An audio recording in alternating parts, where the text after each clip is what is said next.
I think there is a line between being burdened by someone's world, or the things that are going on for them, that there is a danger of taking that on as your empathic burden. Right. But intuitive sensitivity means that you are developing your inner world. So therefore, you have then better power to be able to observe rather than absorb. Observe rather than absorb. I love that. And so when you have the power to be able to observe rather than absorb, you're able to genuinely connect with that person in an empathic way, because you're observing what it feels like for that person in the scenario, but you're not absorbing it as your problem.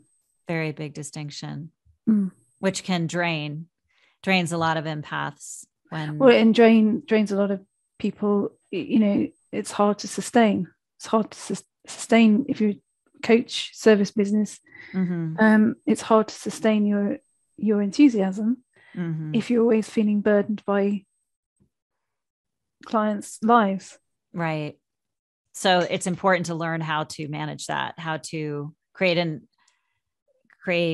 a way of doing it that does not drain you. Yes. And that's the development of the inner world. That is taking note of the fact that you're developing your relationship with your unconscious.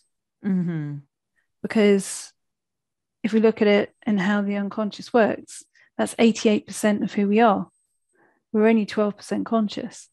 That's scary. Exactly. Wow. So it's the 88%. So what you're doing as an intuitive sensitive, or what you're doing, what your intuition really is giving you a bridge between your conscious world and your unconscious world. And you're accessing that communication. Okay. And you're developing that communication in a stronger way, so that your unconscious becomes conscious. And as Jung said, until you make the unconscious conscious, it will rule your life, and you will call it fate. Right. Yeah. So if you're more in charge of it, so developing your intuitive skills means that you're more in charge of that relationship between your unconscious and your conscious world. And something that's buried in your unconscious can be impacting your business in a huge way, something that you think is completely irrelevant, but comes from your life even as far back as childhood. But it's having an impact on how you see yourself in your business. Again, service-based imposter syndrome is a classic one that hits people at some stage within their That's a business really cycle. common one. Why is that so common? Well, it's relates to worth and all of that, and am I worthy, and all of those kind of things. Well, that is unconscious residue that's been there for a very long time. If you can find that unconscious residue and dissolve it, because the unconscious it doesn't have emotion around anything, doesn't decipher whether something it should be kept or released. It only takes things as instruction. So if the instruction is, as an example, let's say there's a guy across the road who you're feeling very uncomfortable that is walking across the road, and he just happens to be wearing a green sweatshirt. Jumper's not your thing, is it? Well, we do have some jumpers. I don't know whether it's the same thing. It's called a pantsuit, I think, here.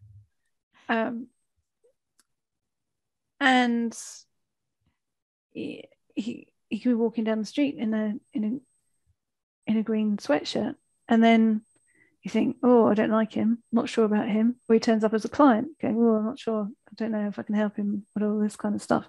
But it could be that actually in your unconscious, it's just been triggered. That a man of a similar height in the same green sweatshirt, right, when you were 3 years old, just happened to go boo to you. Right. And now there's an association. And now it's programmed in your unconscious that every time someone shows up in a certain form, then you have to be afraid of them. Right. What intuitive sensitivity does is allows you to notice when something is unrelated to the now. That's huge. So it allows you to think, well, what's this guy? Why am I feeling edgy around this guy? And then to actually have an answer for that. And you can unhook from that. Exactly. Yeah. Because once that's conscious, it's irrelevant. Right. Because you make sense of it and go, oh, well, I don't need to keep that. That's irrelevant. You're able to distinguish between the present and the past, as opposed to making the past always the present. And I think also in service-based businesses, especially along the lines of coaching and therapy and all of those kind of things, you have to evolve in order to be able to serve your clients. And you can't evolve if you're not prepared to look into your internal world. Right. Yeah. So to see what's really going on. You always have to be ahead of where they're at. Yes. True. Otherwise you can't serve them. And so it's about working to be ahead of where they're at is the more conscious knowledge that you have of your unconscious world keeps you ahead. It keeps you ahead. Yeah. Gives you a huge head start. And there's probably so much to uncover in your unconscious. Like you said, 88% of our lives is unconscious. So it's playing out all the time. There's probably so much to discover that we're completely unaware of. Yeah, there's lots to discover that we're completely unaware of. But you can easily start to become really very aware of it. Yes. That's why you're here to help. Yeah, that brings confidence. That brings a closer connection with your authentic self. You know what's right by you, and you know what's wrong by you. Yeah. Intuitive sensitives are rubbish liars. They can't. They don't like untruths. They have to. There's this fixation on finding out what a truth is. But they're hopeless liars. And so it's about them connecting with their own sense of truth. That's everything right there. Which helps them become better therapists or better coaches or better service providers, because they know the person that they know their clientele. Yes, exactly.